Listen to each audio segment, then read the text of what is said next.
Hi there, Sanbonani Molweni. Welcome to Fish Channel. For new here, please subscribe before the end of the video. For signing, thank you for love and support.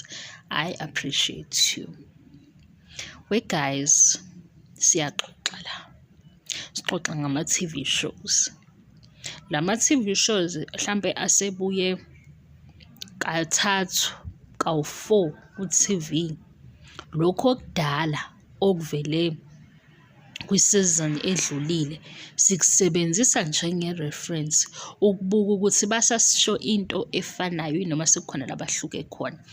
Nganibamba-ke le video le nje ngifuna ukuzosho ukuthi nganibamba nina esenigijime nayo lapha ku-social media nathi indaba ingamaZulu kanye namaXhosa.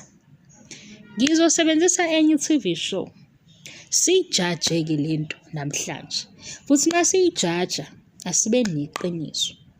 Mina njengoFix SA ngitha umpumelelo angimuzwa mangimlalela nje ngibonela ingane esakhula kwanti ayichazayo angizwa, kodwa into engiyithola kumqondo wakhe ukuthi une-role model eseduzane and le mentor yakhe imshayela ihlombe. Okubani na? Ubaba wakhe. Kule ndaba yavuyo kulaba besethe phela uSibindi umZulu and amaZulu anakho ukubukelana abanye phansi, yingakho esefuna ukuthatha intombi into eyumZulu.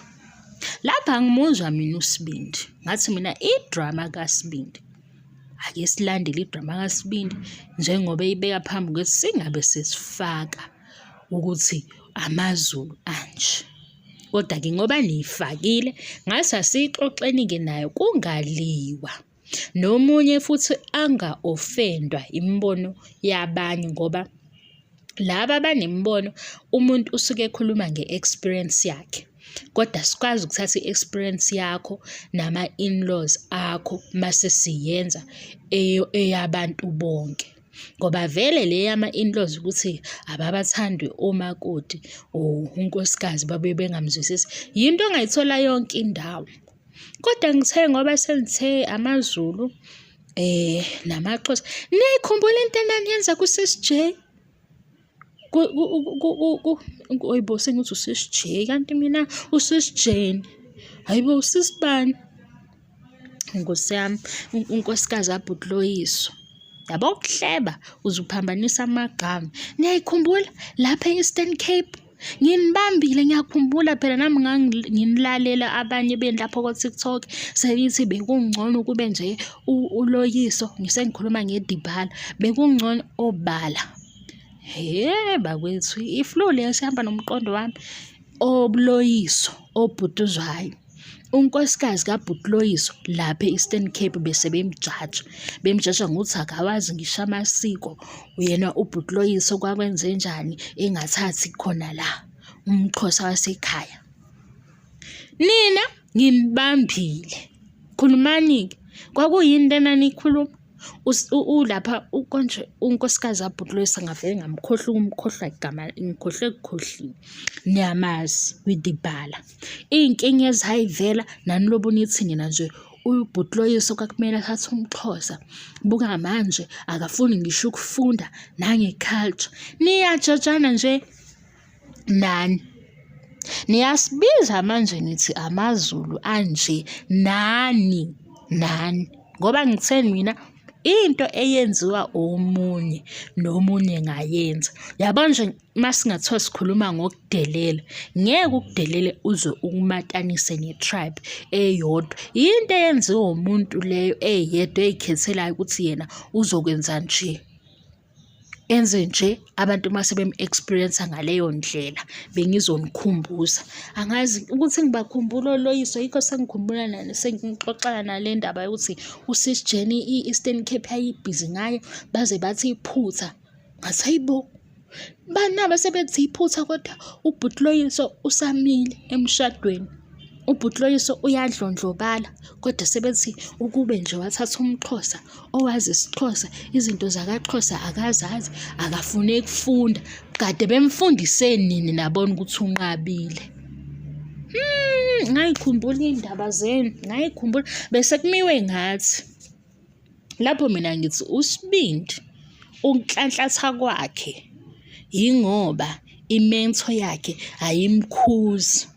Uyambona umuntu okhuzwayo ngempela ubone ukuthi yabo manje kuyashuba la, kuyashintsha ngisho ubuso, kuyashintsha ngisho ithoni ukuthi cha ukhombisa ukuthi le nto oyenzayo angiyithandi. Imento kaSibindi ayimkhuzi.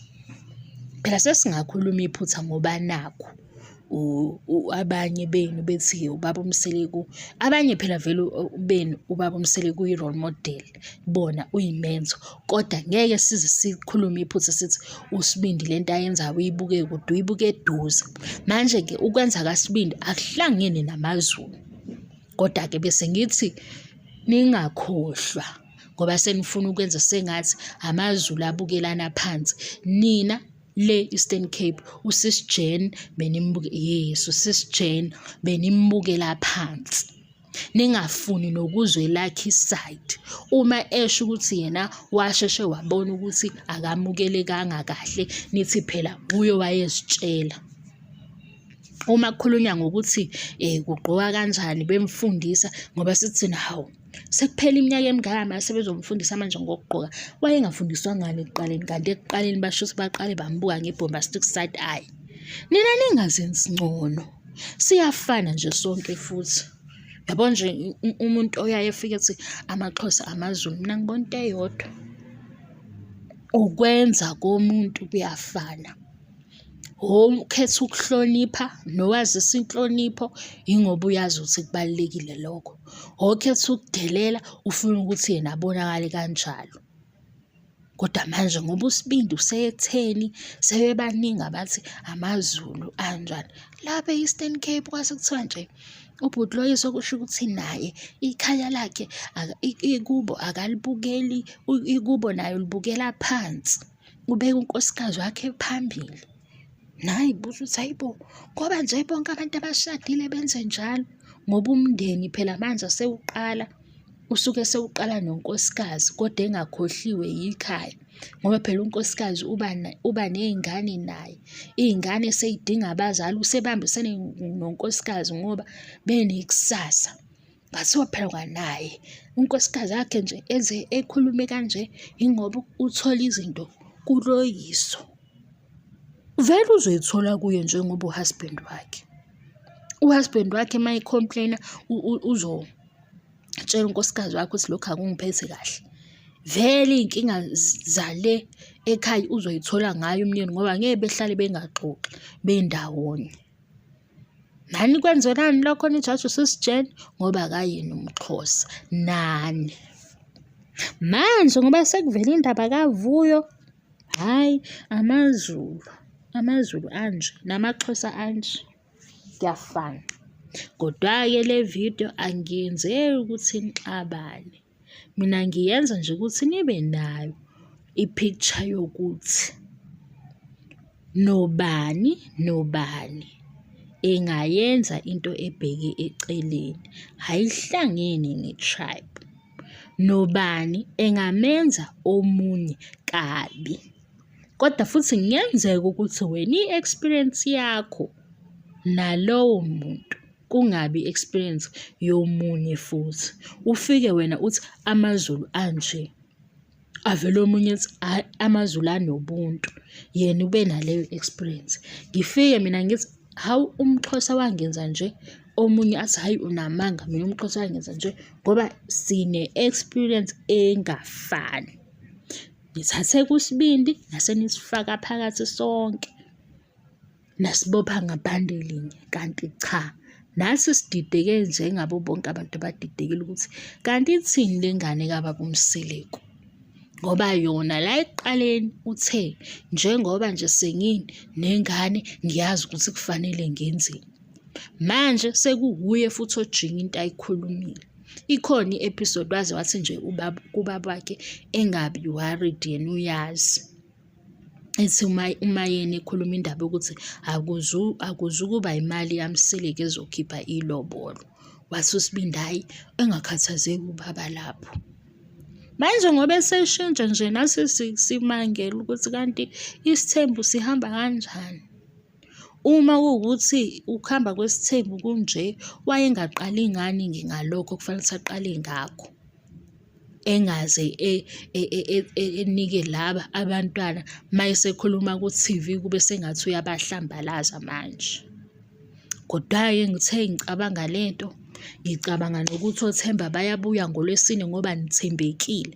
Nganginicelile ukuthi khomentani koloyiso, khomentani kobhutshuzwayo, ukuze nje uMzansi Magic uthi nayo ishow kufanele isheshe ibuye. Angazi-ke noma nakwenza lokho. Bengibabona-ke laphaya oSis Jane noma ney'ngane kwi-Mother's Day. Ngase ngiyakhumbula ukuthi hhayi bo, amaXhosa ayejaji uSis Jane, ake ngizonikhumbuza. Wegazi ningangizwa ngikhuluma ngenye indlela, kune-flu embi, le flu le iyaqhaqhazelisa. Hibo, sengizithola nokuthi kubuye lekhuyana, kusiyani. Kaze kwakubi ezweni ile flu. Hibo, yaze yayimbi flu. Cha mina ngiyadedema-ke uma kuziwa kungaphatheki kahle, ngiyadedema. Le flu le angiyithandisisi, ngiyayiqinisa manje. Ngiyaphuza kodwa into ey'phuzwayo. Sengixoxela iy'ndaba zami guys, ngeke le flu lena yenza uqhaqhazele. Iyo, sengizithola loya sisi engambona last week ngixoxa naye, eze ngitshela ukuthi une-flu. Hazi noma wangithelela noma vele izongiphatha. Ish. Kodwa nje ningalinge nithathe i-behavior yomuntu oyedwa uyihlanganise nesizwe sonke. Ngoba kungenzeka ukuthi uthole uSikhotheni, loyo omthole lapho akugile, usuyohambe uthi wena amaZulu, kanti lo uSikhotheni wahlangana naye. Ngiyayibonga i-support nethuba guys. Oh ma, i-flu ingiphethe kabi.